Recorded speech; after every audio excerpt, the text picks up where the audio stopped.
All right, Shalom.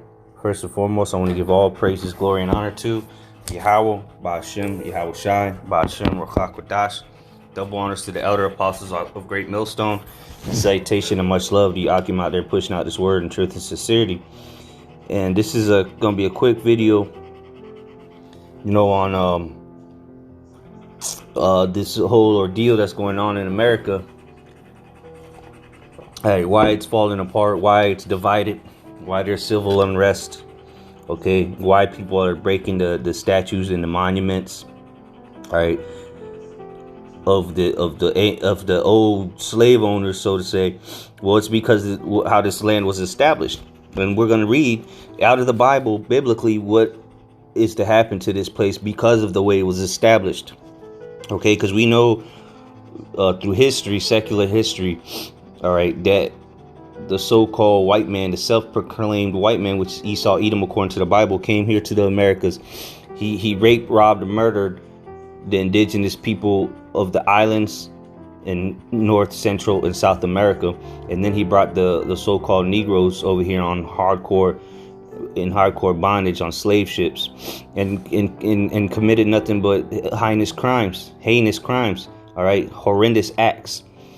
All right, and then they erected statues and named the cities after themselves and streets and whatnot. And now that history is coming to bite them in the ass. So let's go ahead and start in the book of Numbers, chapter 35, verse 33, just to get a little intro on the situation that we have at hand here in America. This is Numbers 35 and 33. It says, So ye shall not pollute the land wherein ye are. For blood it defileth the land.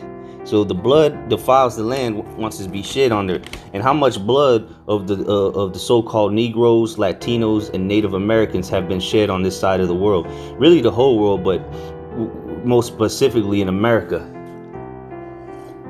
All right. So the close to 100 million Indians, Native Americans, all right, Indians as they like to call them, have shed their blood on this American soil. How much Negro blood was shed on this American soil? How much Hispanics blood was shed in America and throughout the rest of the continents of the Americas and the Caribbean islands? Okay.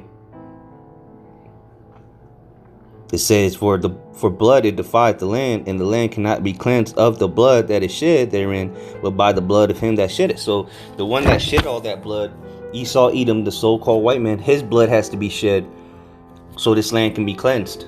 And ultimately his blood will be shed. And ultimately this land is going to be destroyed by nuclear thermal missiles. All right. There's no remedy for this place.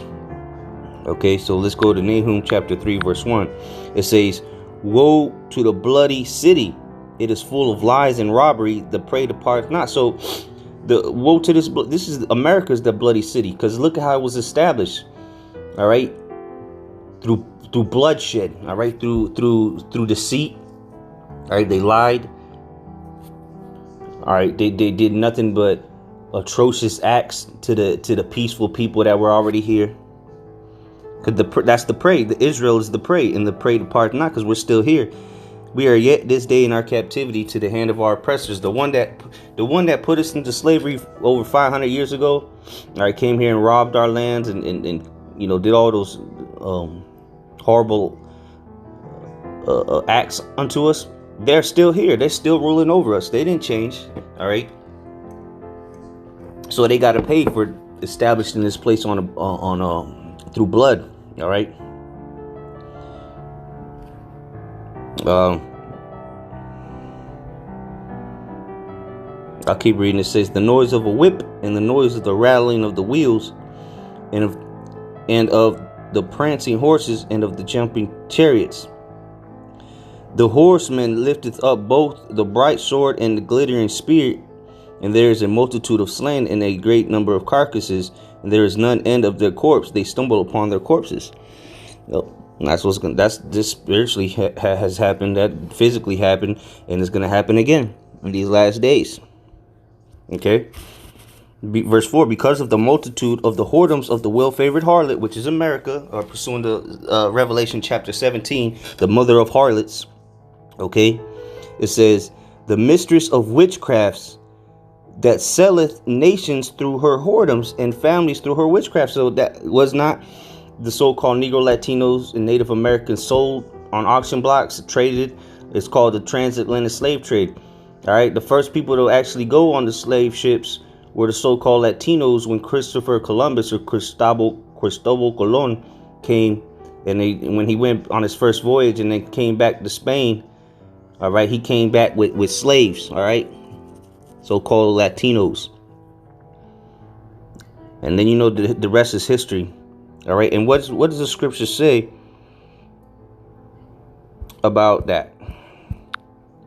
Exodus, what is that, 21, I think? Yep, Exodus 21:16. And he that stealeth a man and selleth him, or if he be found in his hand, he shall surely be put to death. So did not this man steal us, sell us, and to this day we're still in his hand?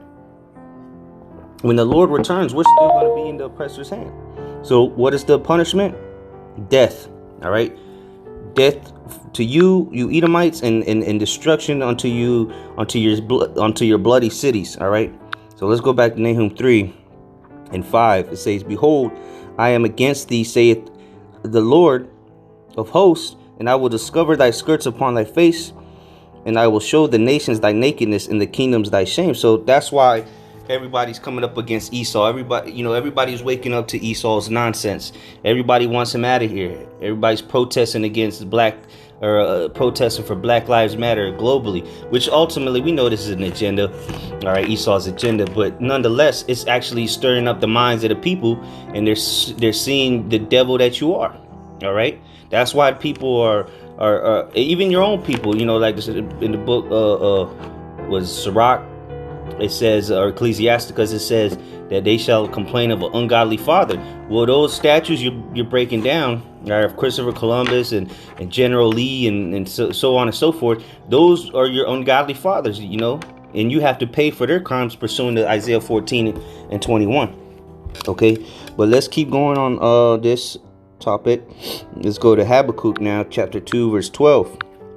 It says, woe to him that buildeth a town with blood, establish a city by iniquity. How was this, again, this simple history? How was America established? What was the beginning stages? Who came over here first and started claiming the land?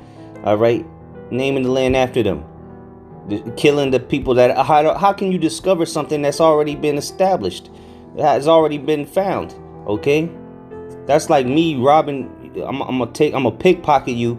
All right, and take your wallet, and then as soon as I get caught, I say, well, I discovered the wallet.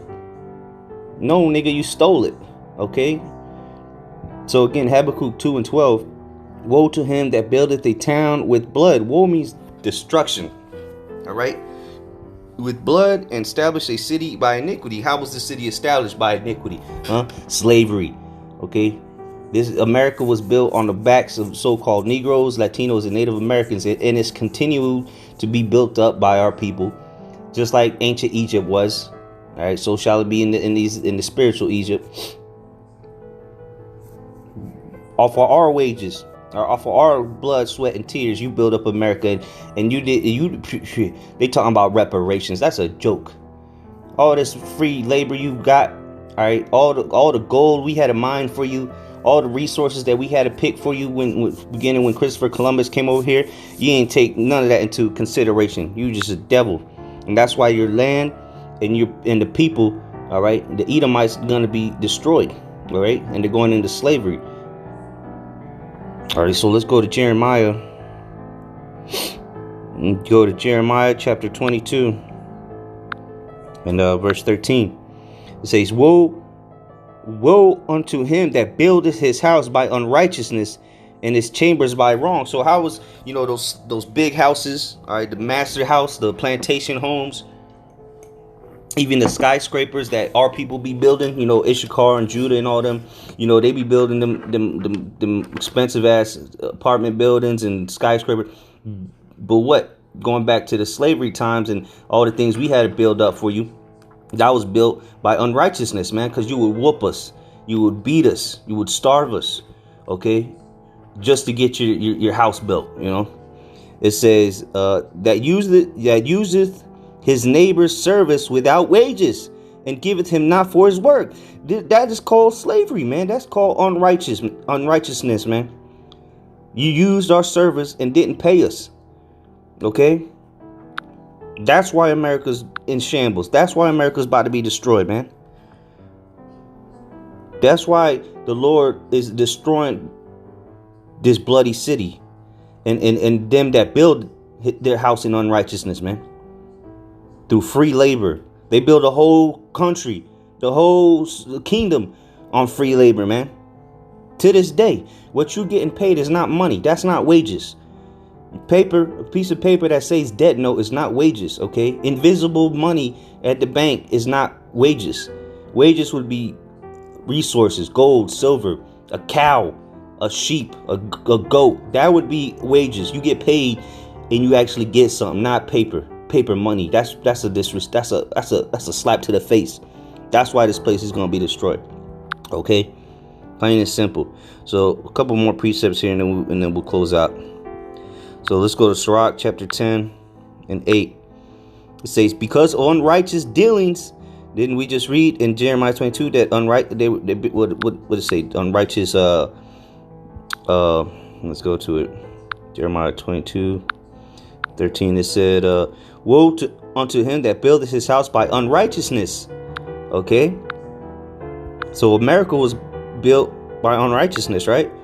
So Sirach or Ecclesiasticus 10 and 8, because of unrighteous dealings, injuries, and riches got by deceit, the kingdom is translated from one people to another. So this kingdom, all right, Esau's kingdom, is going to be translated from him onto Jacob because of all his unrighteous dealings, his injuries, his riches gotten by deceit, because this man deceived the whole world. All right, this man has dealt deceitfully to everybody on the planet, and most importantly to the Israelites.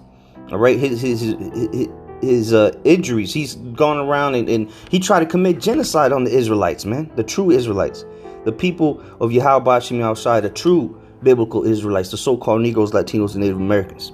All right, so this man, his kingdom's got to go. Okay, plain and simple. That's why the scriptures say that in due time the Lord will set up one that is profitable. Esau's not profitable because all he does is destroy. All right, rape, rob, and murder. That's why the scriptures say the thief cometh not but to kill and to steal. All right, this is the son of perdition, the man of sin, and he's been revealed. All right, so he's got to be destroyed too. All right, for all his iniquity, all this unrighteous history that he's established, all right, America with, yeah, he's got to pay for that, man. All right, so we'll end it on this. Is Ezekiel 24 and 9. It says, therefore, thus saith the Lord Yahweh Shem Yahushai, woe to the bloody city. I will even make the fire, I will even make the pile for fire great.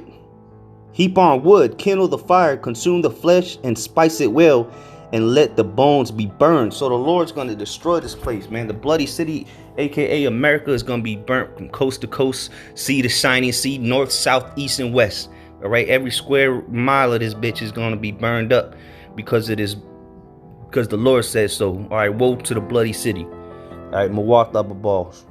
Shalom.